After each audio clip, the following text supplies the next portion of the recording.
강의를 하는 김보은입니다.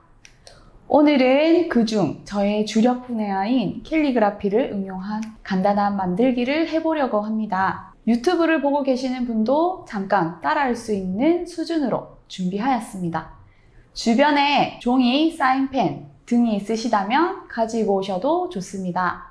오늘의 목차를 소개해 드립니다. 먼저 캘리그라피를 확장한 글쓰기에 대한 효능을 알아보고 감정과 캘리그라피를 연결하여 표현하는 방법을 배워볼 겁니다. 그리고 캘리그라피를 어떻게 하면 조금 더 손글씨보다는 잘 쓴 것처럼 보이는 꿀팁을 알려드리도록 하겠습니다. 마지막으로 배운 내용을 토대로 진심을 담은 응원의 메시지를 함께 써보는 것으로 마무리하려고 합니다. 여러분들은 언제 글을 쓰시나요? 먼저 캘리그라피를 알기 전에 우리가 흔히 하는 펜으로 글을 쓰는 효능에 대해서 알려드리고자 합니다. 혹시 언제 펜을 들어보셨나요? 메모를 해야 할 때, 일기를 쓸 때 등 다양하실 텐데요. 혹시 내 감정을 글로 써보신 적 있으세요? 요즘은 스마트폰으로 메모장, 달력에 써놓기도 하죠. 그런데 전자기기에 써놓는 것보다 직접 펜으로 쓰는 것이 기억에 더 남는다는 사실 알고 계셨나요? 네. 디지털 세상에서 오늘만큼은 아날로그와 함께하는 캘리그라피로 힐링하는 시간 준비해 보았습니다. 글쓰기에는요, 치료적 효과도 있습니다. 미국의 페니 베이커 교수는 글쓰기 치료 분야를 연구하신 분인데요. 그는 1997년 정서적 경험에 관한 글쓰기의 치료적 효과 발표에서 글을 쓰고 난 후 질병으로 병원을 찾는 횟수가 줄었고 신체 면역 기능이 전반적으로 향상됐고 업무 수행 능력과 성적이 올랐다는 환자분들의 보고가 있었습니다. 그냥 일상을 적는 것보다는 힘들었던 상황을 구체적으로 마주보고 쓰게 되면서 그동안에 억눌렸던 감정이 풀어지는, 속 시원해지는 감정을 느끼면서 마음속의 정화를 느끼게 되는데요. 여기 글쓰기에 관한 실화를 바탕으로 한 영화가 있습니다. 실제 미국의 한 고등학교 이야기인데요. 소외되고 어려운 생활 환경, 인종이 다양했던 아이들에게 23살 초임교사 그루엘이 부임하게 되는데요. 이 교사는 나쁜 것, 과거, 현재, 미래 등 매일 글쓰기를 하도록 하였고 내용을 함께 나누기도 했습니다. 글쓰기를 통해서 아이들도 점점 변화하게 되는데요. 졸업조차 힘들었던 학교에서 에린 그루의 제자는 150명 전원 졸업을 하고 대학을 가고 석사 학위를 받는 학생들도 나오게 됩니다. 표현하기 싫고 감추고 싶은 내면의 모습을 글로 표현하게 되면서 먼저 내면의 아픈 상처는 치유가 됩니다. 그러면 오늘은 세부적으로 들어가서 저와 함께 배워볼 캘리그라피에 대해 정의, 장점, 표현 방법과 완성하는 것까지 실습을 해보겠습니다. 먼저 캘리그라피는요, 그냥 손글씨가 아닌 캘리는 미, 그라피는 기록법, 즉 아름다운 기록법입니다. 글쓰기처럼 캘리그라피도 장점이 있는데요. 첫째, 종이와 펜만 있으면 장소에 구애받지 않고 쓸 수가 있습니다. 두 번째로는 관계 개선에도 도움이 됩니다. 세 번째로는 예술의 한 분야이므로 정답이 없습니다. 내 글씨체로도 충분히 캘리그라피를 표현해 보실 수 있습니다. 우리가 거울을 보면 다 다르게 생긴 것처럼 손글씨 캘리그라피도 하나의 고유의 개성이 되는 글씨체가 될 수 있답니다. 이 사진은 올해 제가 아버지께 어버이날 선물로 드린 액자인데요. 사실 눈물 젖은 사연이 숨어 있습니다. 저도 몇 달간 아버지를 찾아뵙지 못하고 마음속으로만 그렇게 아버지의 건강을 빌다가 용기를 내어서 어버이날에 찾아뵙게 되었습니다. 그래서 속상한 마음에 제 솔직한 심정을 말씀드리고 액자와 용돈을 드리고 나왔는데요. 그 이후로 거짓말처럼 꼬여있던 실타래가 풀리면서 지금은 서로를 응원하는 부녀 사이가 되었습니다. 본가에 가면 항상 테이블 위에 액자가 놓여져 있습니다. 그날 이후 종종 네 덕분에 내가 살아있다 라고 말씀해 주시는 아버지를 보면서 글이 주는 메시지도 굉장하다는 것을 느낀답니다. 자, 그럼 두 번째로 이 캘리그라피로 감정을 담아서 써보는 시간을 가져보겠습니다. 여러분들은 최근에 어떤 감정을 많이 소모하셨나요? 여기서 눈에 들어오는 표정이 있으신가요? 저는 어릴 때 항상 행복한 기분만 표현하고 살아야 한다고 교육을 받았던 것 같습니다. 그런데 살면서 여러 가지 순간들이 오더라고요. 이상하게 부정적인 내 감정은 꽁꽁 숨기면서 살았었던 것 같아요.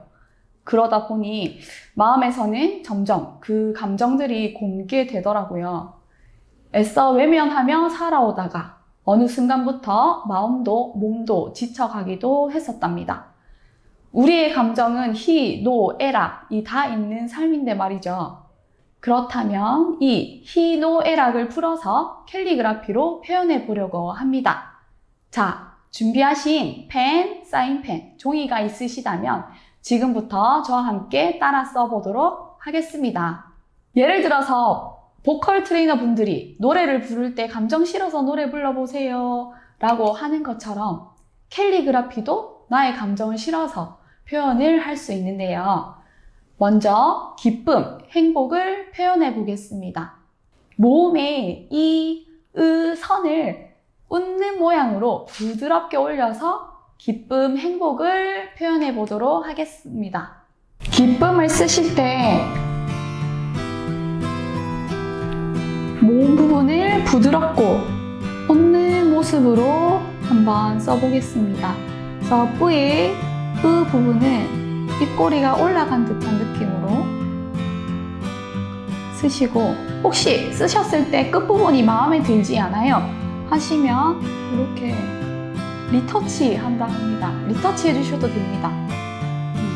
한 획에 처음에는 또 마음에 들지 않을 수도 있거든요. 그 다음에 행복 써보겠습니다.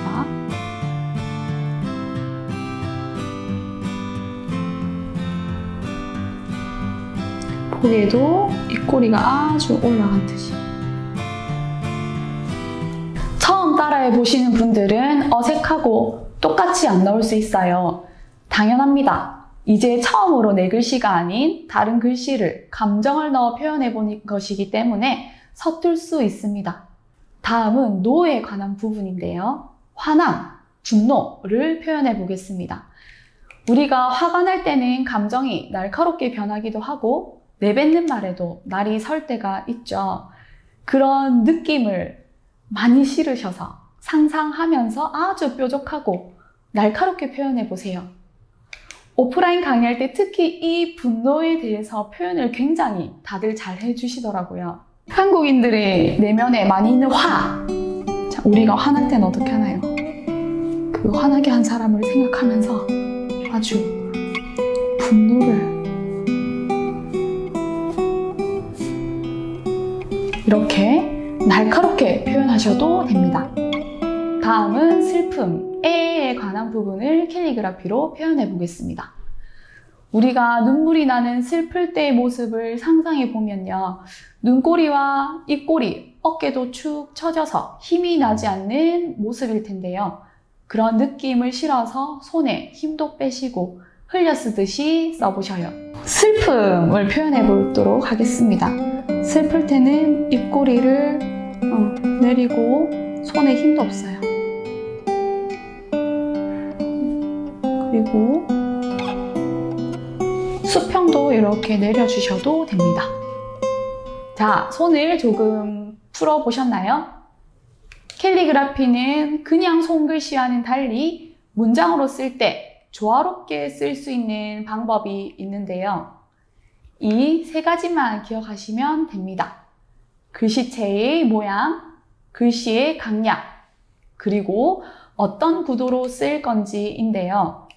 저는 있는 그대로도 괜찮아를 써보려고 합니다. 화면 안에서 세로 줄로 구도를 짜 보았습니다. 있는 그대로도 띄우고 괜찮아 이렇게 두 줄로 써보셔도 됩니다. 스스로에게 위로를 전하고 싶은 글귀이다 보니 부드러운 선으로 표현하였고 괜찮아를 크게 강조함으로써 너무 애쓰지 않아도 된다는 얘기를 해주고 싶었습니다. 캘리그라피 중 포인트로 외우셔도 될 모양은 있는의 쌍시옷과 로의 리을 부분인데요. 쌍시옷은 비슷한 크기보다는 짧고 긴 선으로 강약을 표현해 보세요. 그냥 손글씨보다는 좀 더 모양 있는 캘리그라피 모습으로 나타낼 수 있습니다. 로의 리을은 지그재그 선으로 연습하고 따라해 보세요. 잘 안 된다면 10번, 20번 차근히 연습하시다 보면 비슷한 모양이 나올 겁니다. 그리고 그 전에 제일 먼저 세상에 하나뿐인 나의 글씨체로도 표현해 보셔도 괜찮습니다. 응원의 글귀를 쓰실 때 혹시나 내가 어떤 분한테 좀 힘을 실어 드리고 싶어서 이름을 같이 넣어서 쓰셔도 됩니다. 저는 여기 앞에는 있는 그대로도 괜찮아 라고 썼지만 오늘은 이름 앞에 써보도록 하겠습니다.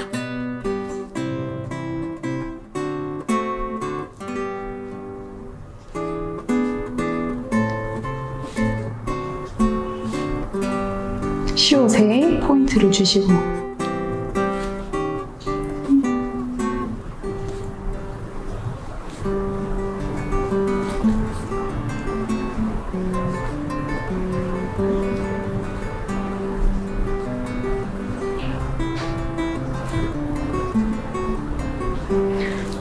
너무 똑같이 따라 안 하셔도 되시고요. 내 글씨체로도 굵고 얇은 그리고 강약만 조절하셔서 이렇게 한번 표현해 보세요. 오늘 내용은 여기까지인데요. 쓰시면서 어려웠던 부분이나 새롭게 알게 된 점 그리고 느꼈던 감정이 있었다면 밑에 댓글로도 달아주세요. 오늘도 잘 해내셨습니다. 다음에 또 만나 뵙겠습니다. 감사합니다.